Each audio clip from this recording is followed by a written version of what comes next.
causam espanto e dúvida. Mas eu creio, tanto na veracidade quanto na historicidade desse livro. Por quê? Porque a história faz menção de um homem chamado Marduk e de uma mulher chamada Estar. Marduk foi proeminente no reino dos persas e Estar foi uma rainha. É difícil fazer a conexão de Marduk com Mardoqueu e Estar com Esté. Minha gente, o que é isso? Aleluia. E naquela grande festa que durou 180 dias, e todo mundo comia e bebia com liberdade. Todo mundo desfrutava da generosidade real.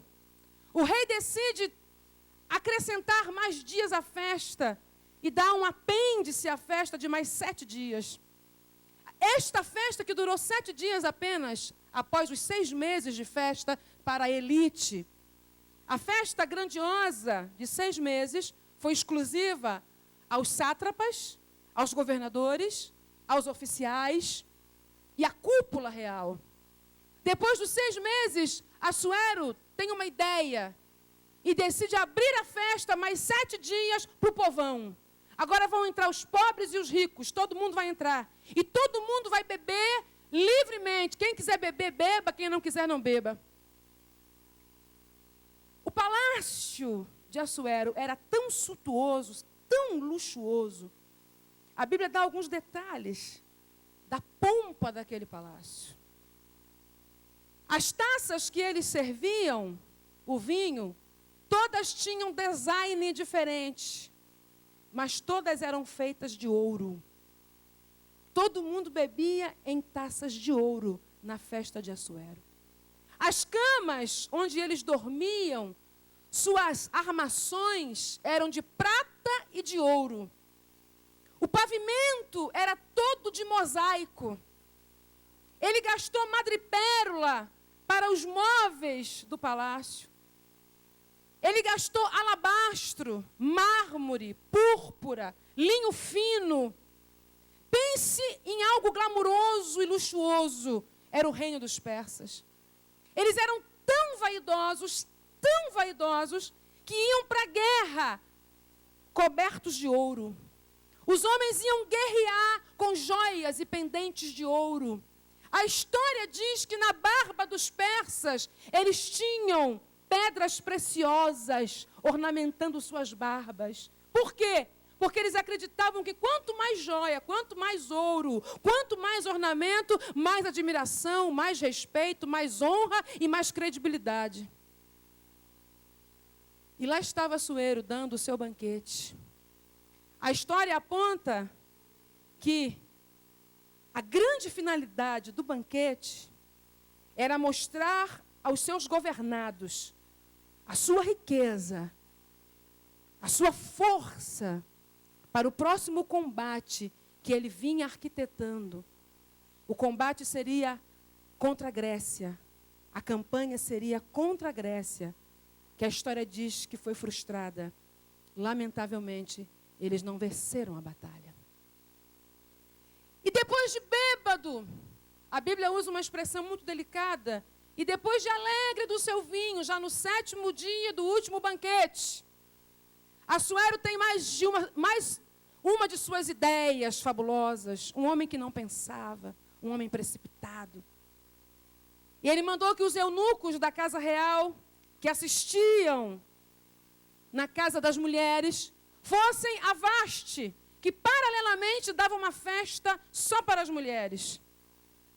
Fossem até ela e a trouxessem, coroada, para exibir a beleza de Vaste, aqueles homens bêbados que estavam com ele. Mais uma vez, precisamos recorrer à história. Vaste se recusa e não vem. Alguns historiadores bem antigos dizem que ela estava gestante, estava grávida de Artaxerxes, que foi o sucessor do trono. Outros historiadores dizem simplesmente que ela não quis expor o seu corpo seminu, que essa era a ideia de Xerxes. Assuero é o nome hebraico, Xerxes é o nome grego. O nome persa eu não ousaria dizer, não saberia dizê-lo. Preste bem atenção. E outros historiadores mais modernos dizem que Vasti foi a primeira feminista da história da humanidade. Ela simplesmente se rebelou contra o marido e se recusou a comparecer ao banquete do rei. Quando os eunucos voltam com as mãos vazias e dão notícia a Assuero, Vasti recusou-se, não virá. A Bíblia diz que ele se enfurece, ele fica indignado, ele fica furioso. Era um escândalo. Alguns historiadores muito generosos com Vasti chegam a admitir que se ela fosse, depois o próprio Assuero a reprovaria. Ele se arrependeria da atitude e rejeitaria também a esposa por se expor daquela forma no meio de tantos homens.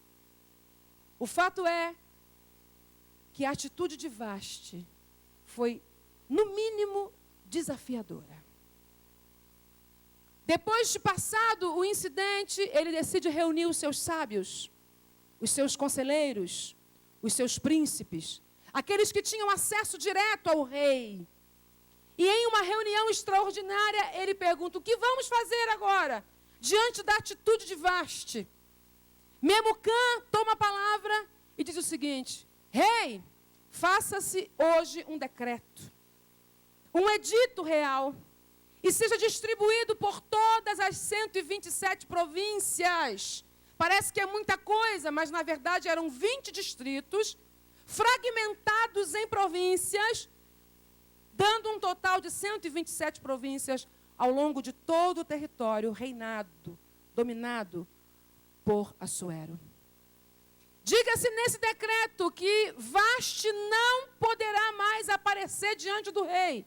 Ela será destituída do trono, destronada. E vamos escolher uma outra jovem que vai assumir o trono. Aleluia. Deus é o Deus da história. Deus é o Deus perfeito. Há um ditado muito popular que dizem por aí que Deus escreve certo em linhas tortas. Isso não é verdadeiro. Deus escreve certíssimo, em linhas certíssimas. Ele é Deus. Aleluia. Se nós precisamos de um projeto A, B e C, Deus não precisa. Ele tem um único projeto e Ele é capaz de executá-lo. Bendita seja para sempre a sua glória. A ideia foi aceita. Assuero achou interessante a proposta. O decreto foi então assinado e selado. As cartas foram levadas. A história diz que o serviço de correios dos persas era, da época, o melhor que existia. Era a tecnologia de ponta. Eles tinham cavaleiros e cavalos muito velozes. E num sistema de rodízio, eles iam então se revezando e levando as mensagens. Rapidamente a notícia se espalhou pelas 127 províncias. O rei vai escolher uma nova rainha. Capítulo 2, a partir do versículo 5, a Bíblia apresenta um outro personagem. A Bíblia diz assim: e havia em Suzã um judeu, cujo nome era Mardoqueu. Benjamita, filho de Simei, de Quis. E ele, generosamente, cria uma prima. Repita comigo assim: cria uma prima. Só vocês. Eu fiquei muito tempo só nessa expressão. Eu não sabia se chorava ou se sorria. Eu disse: Deus, quem é capaz de criar uma prima numa terra estranha, exilado? A história diz que ele era muito mais velho que a pequena Daça. Não há menção de que Mardoqueu fosse um homem casado, pai de família. O texto indica, dá toda a propensão para que ele fosse um homem solteiro. E ele pega a menina que perde pai e perde mãe e decide criá-la como filha. Aleluia. E eu que imaginava, vou encontrar uma heroína fantástica nessa história de 10 capítulos, tive que esbarrar com um herói e o nome dele é Mardoqueu. Ele é capaz de assumir a paternidade daquela filha, tutelar aquela filha, criá-la, e diga-se de passagem, criá-la muito bem. Oh, bendito seja o nome do Senhor. Porque nós imaginamos que para ser instrumento de Deus, a coisa vai fluir aqui no templo. Num templo ornamentado, belíssimo como esse, a coisa vai acontecer com as luzes, com as câmeras, com os flashes. Deus quer ter instrumentos que ponham em casa uma prima e saibam criá-la como Mardoqueu criou. É lá que se levanta um instrumento de Deus poderoso.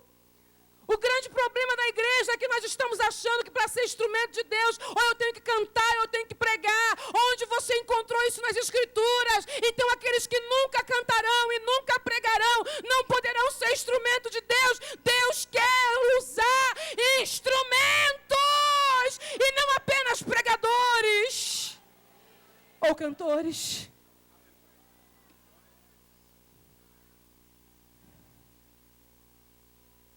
Hoje à tarde eu dizia, Deus, o que eu vou fazer, Senhor? É tão fácil falar lá fora.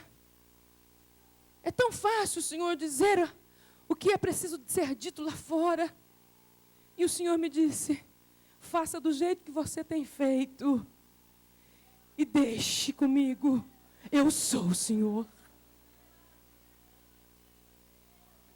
Uma expressão que eu tenho dito em quase todos os lugares pelos quais tenho passado. Não restrinja, não engesse Deus a essa tribuna. Deus não cabe nela. Ele é Deus da terra. Ele é Deus da igreja. Ele é Deus da tua vida. Mardoqueu não ficou esperando uma grande oportunidade, um grande convite, uma grande porta, uma grande chance para se tornar instrumento de Deus. Quando a menina ficou órfã, quando o pai e a mãe morreram, ele olhou para ela e disse, a partir de hoje, eu sou teu pai, você é minha filha, eu vou te educar e vou te criar.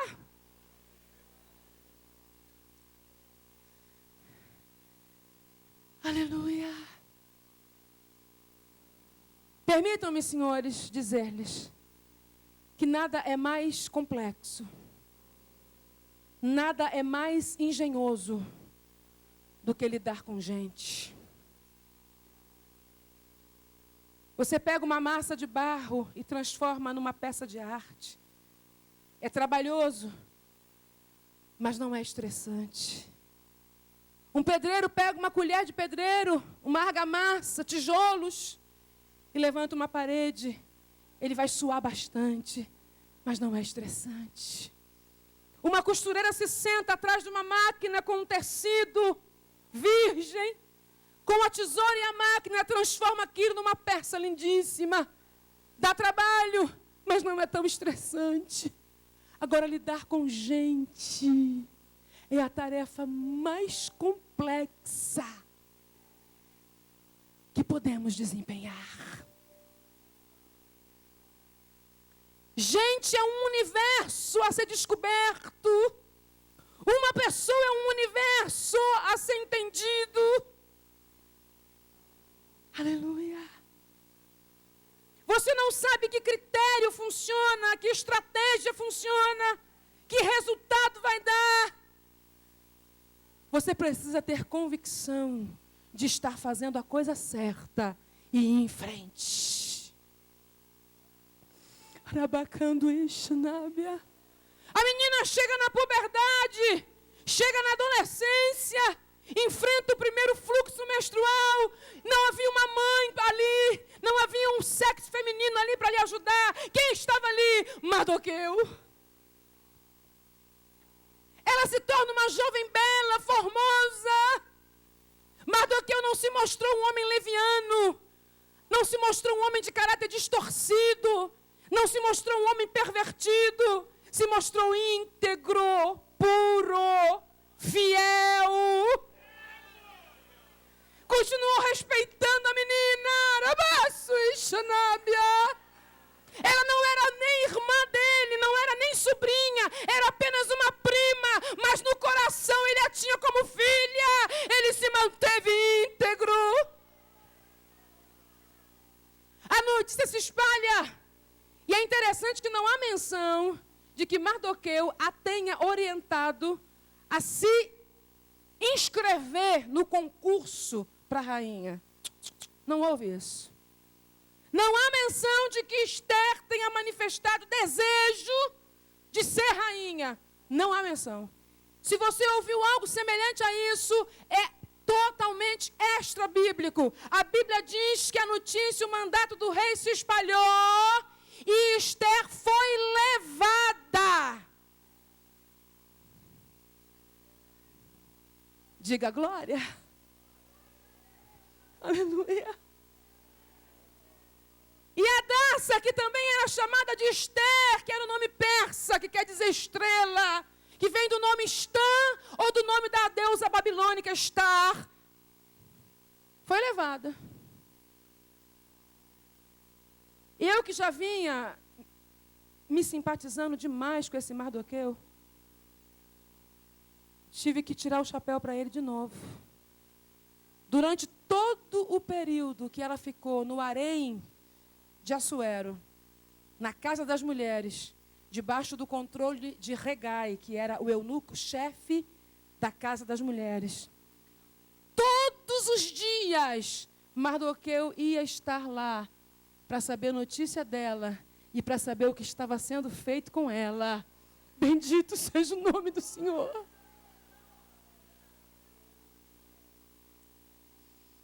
Aleluia. E a igreja está perguntando como ser instrumento de Deus. Como ser instrumento de Deus? Eu estava hoje pela manhã com a minha nora numa casa, fazendo um serviço, a mulher nos prestava um serviço pago, remunerado. De repente ela foi tomada por uma crise de choro. E eu olhei para ela e comecei a chorar, e o Espírito Santo me disse: você precisa ser instrumento para ela aqui agora. Canto isso, Nábia. Para ser instrumento não escolhe lugar, nem hora, nem momento, nem situação. O coração tem que estar aberto, abnegado, voltado. O coração tem que estar centralizado em Deus. O grande problema é que nós queremos ser instrumentos de nós mesmos. Queremos instrumentalizar Deus. Deus não vai ser meu instrumento. Eu devo ser instrumento dEle.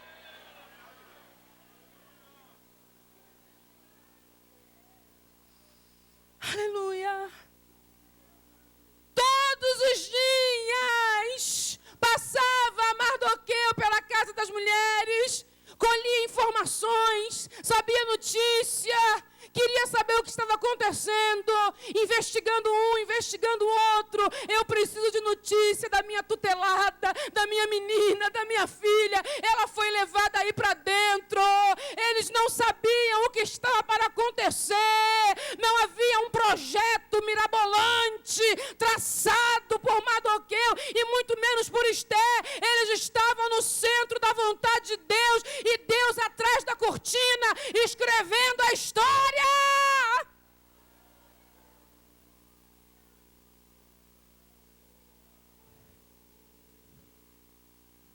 Recentemente o Senhor me disse assim: pare de sonhar. A princípio eu pensei, vou morrer. Vou morrer então, não posso mais sonhar com nada. Pare de sonhar. Em todos os momentos, em todos os instantes, em qualquer situação, a voz do Espírito ecoava dentro do meu coração: pare de sonhar. Aleluia. Aquilo já estava me deixando inquieta, desassossegada. O que vai acontecer? Afinal de contas, vou deixar de viver? Aleluia.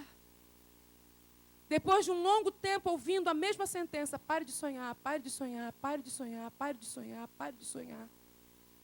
Estava numa cidade, numa pequena igreja, e o Espírito Santo me disse, agora diga para o meu povo, pare de sonhar. Em fração de segundos eu disse para o Senhor, Senhor, vão me matar, Senhor. Senhor, eles não vão gostar disso não. Faço o que eu estou mandando para mandar Arábia.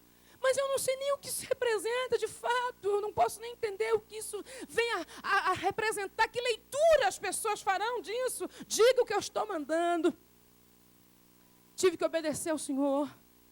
E disse àquele pequeno público, parem de sonhar.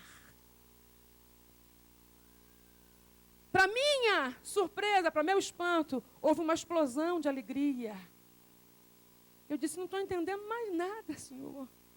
E o Senhor me disse, agora diga a eles que eu já sonhei tudo para eles. O Yahamandou Plaçai.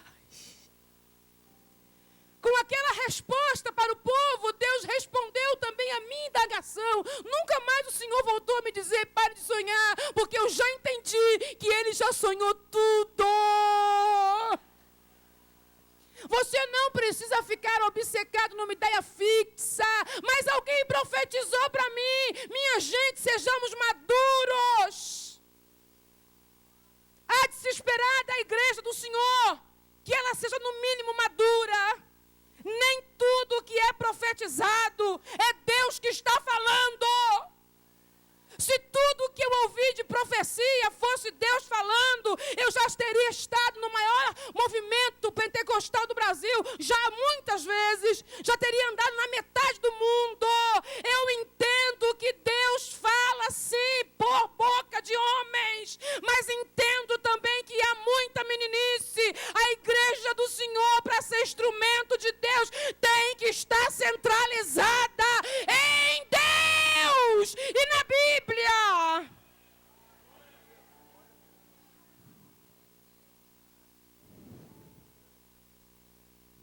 Diga a glória. Aleluia. Parece que eu vejo a turma lá, já vem esse homem de novo.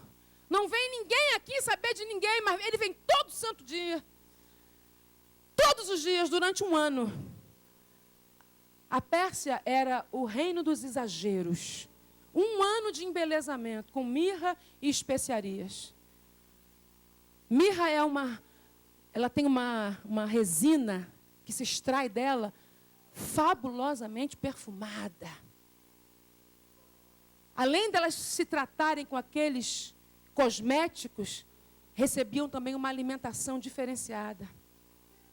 Após 12 meses, chega o dia, o grande esperado dia, de Assuero começar a conhecer as virgens candidatas ao trono.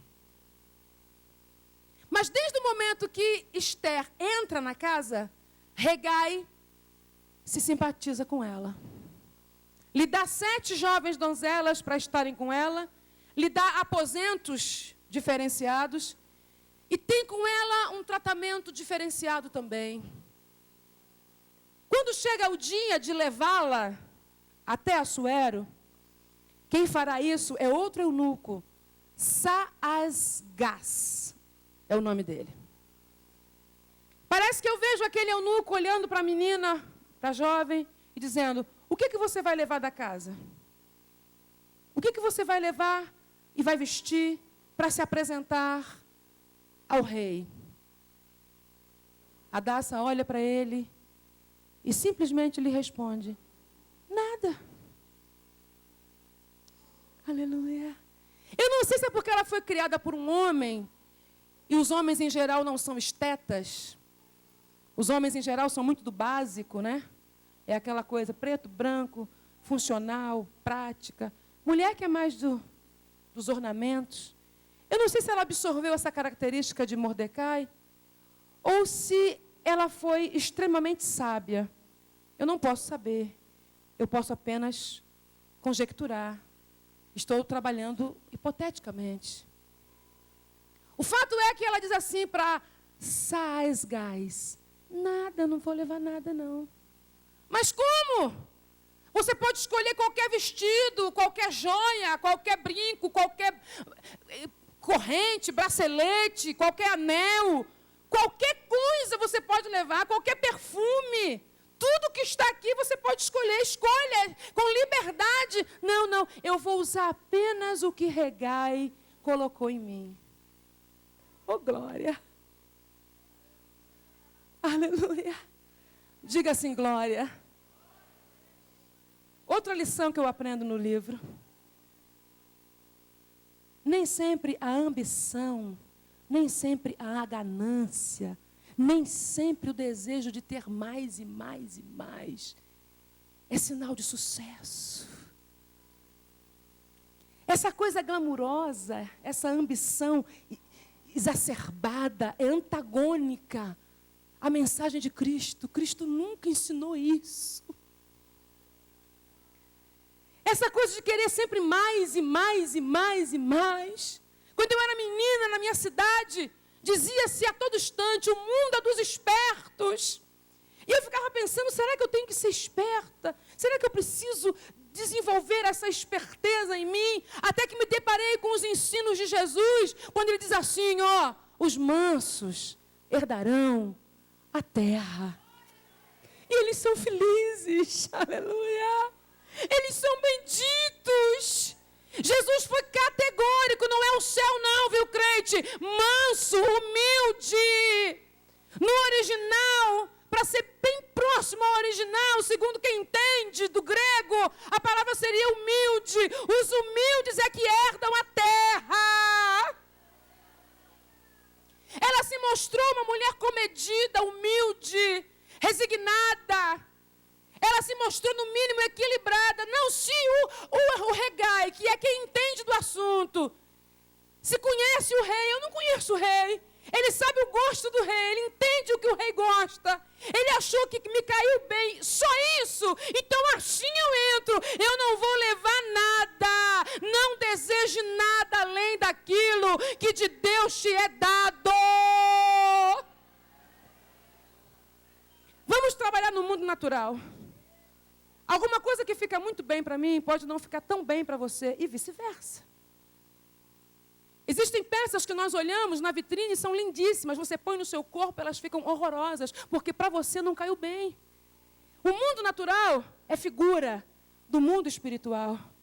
Às vezes o que é tão lindo para o teu irmão, para você, não terá o mesmo efeito. Fique com aquilo que Deus colocou na tua vida.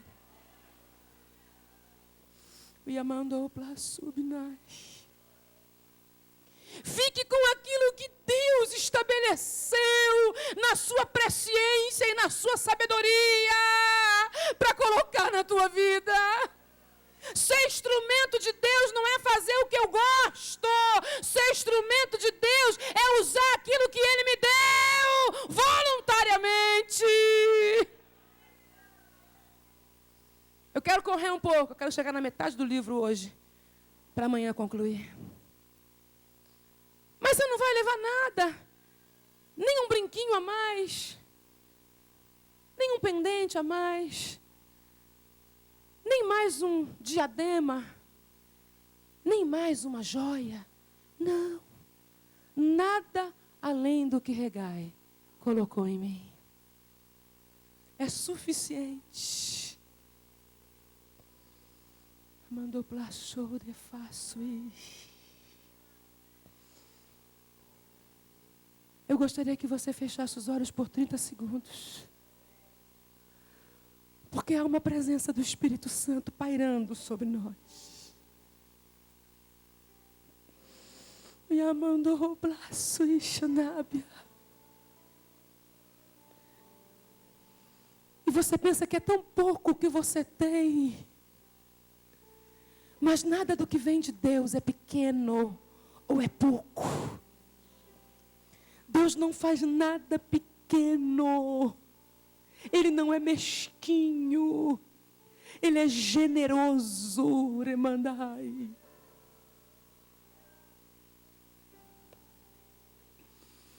Pare de desejar aquilo que Deus não pôs na tua vida. Pare de almejar com as tuas forças o que Ele já decidiu não dar a você, Amandai. Nós o chamamos de Deus, mas não queremos ouvir dele uma resposta